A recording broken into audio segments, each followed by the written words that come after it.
Hi everyone! Welcome back to Wang RB channel.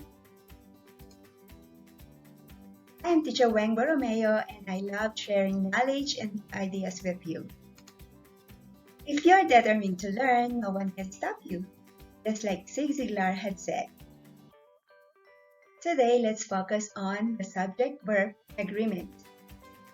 This includes the use of is and are in a sentence.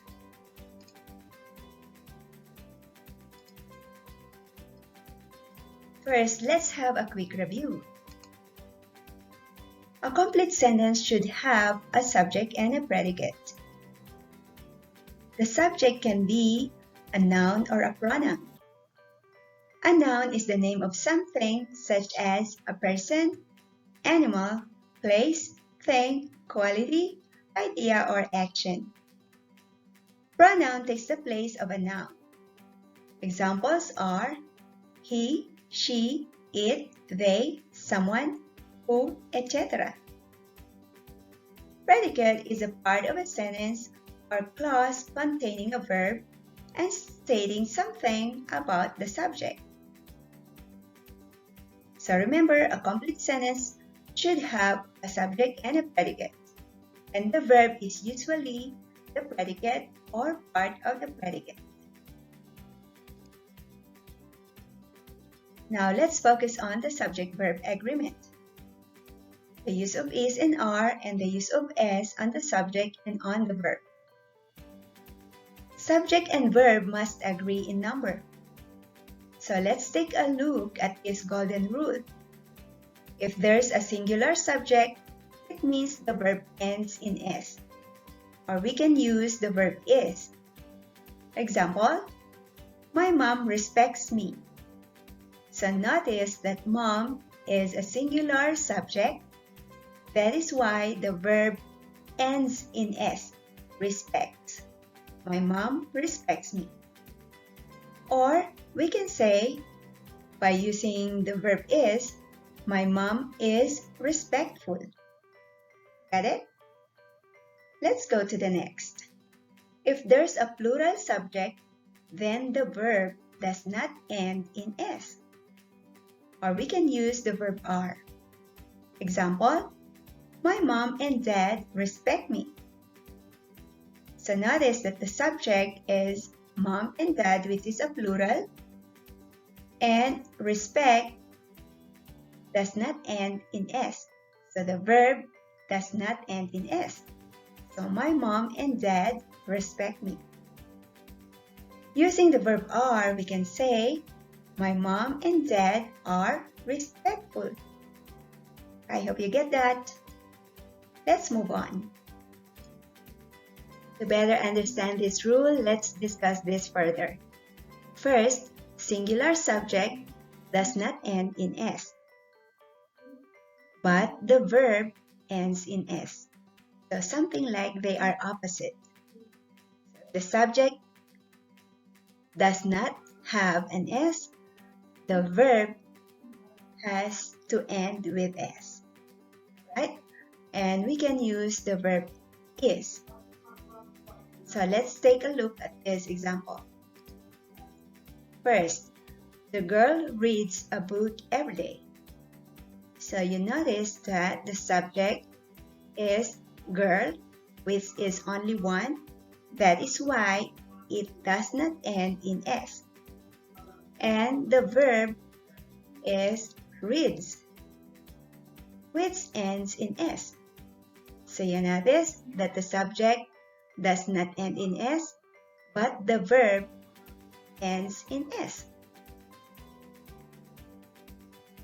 Number 2, she is a good storyteller. She is a pronoun which refers to one person. That's why it is a singular subject. So the verb is. She is a good storyteller. Got it? Alright, so let's move on to the next. Now you try. I have given you 4 sentences.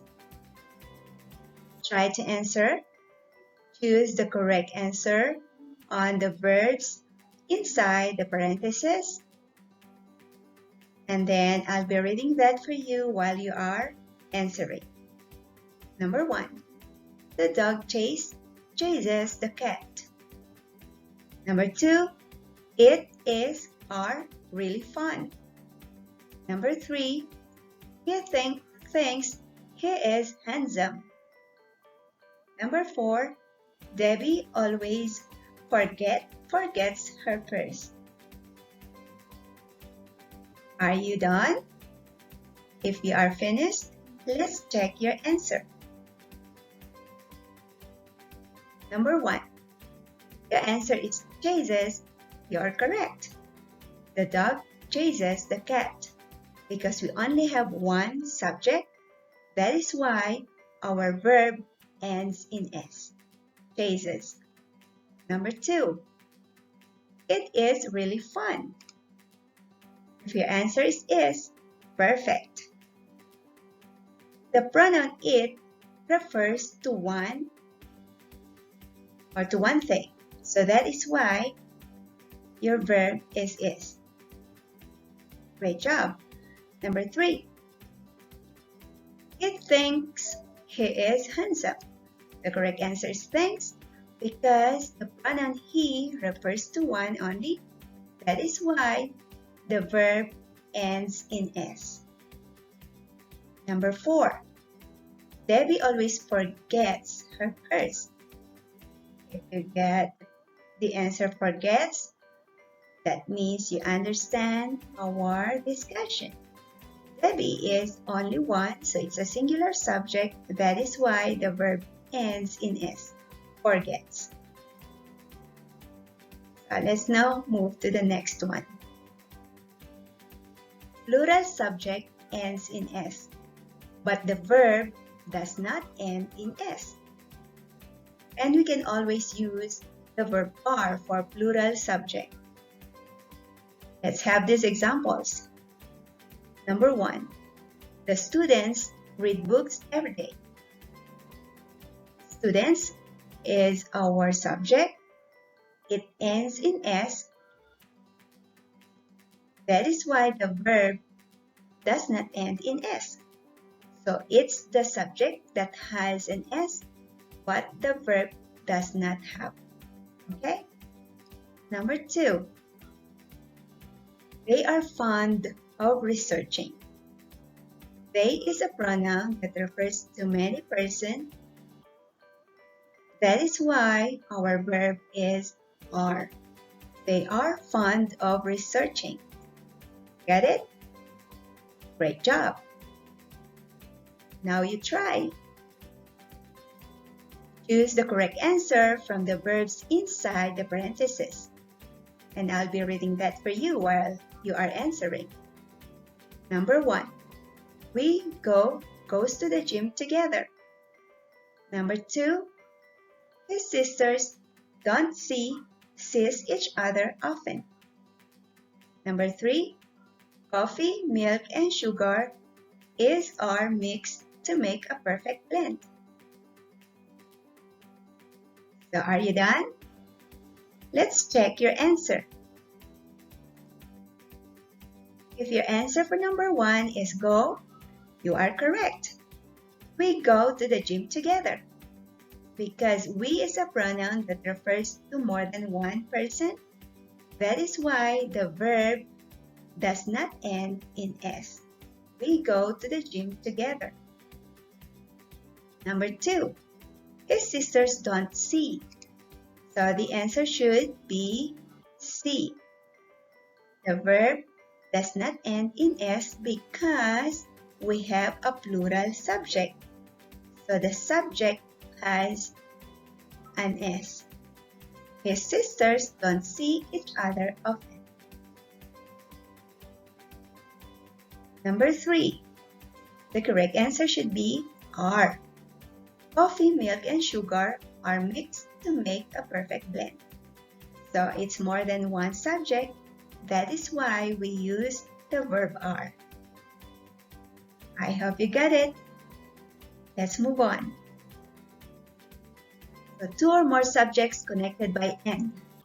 So sometimes there is a subject with S and then the other one is without S.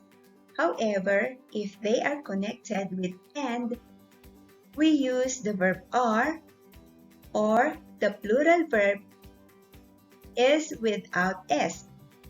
So it does not end with S. So let's take a look at these examples. The first one says, the basketball coach and the members meet besides the court. The coach and the members are the subjects.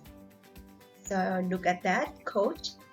It's without S, it's singular. However, since it is connected with and that's another subject which is members, that is why this becomes plural subject. So then the verb does not end with S. The basketball coach and the members meet besides the court. Next example. He and his team are preparing for the sports league. He and his team is the subject and the verb is are. I hope you get that. Let's move on. Now you try. I'll be reading the sentences and then try to choose the correct answer. The verbs are inside the parentheses where you could choose from. Number 1, Mother and I laughs together. Number 2, Ruby and her classmates plays among us. Number 3, the students and the teacher are preparing for the virtual class. Are you good? Let's check your answer.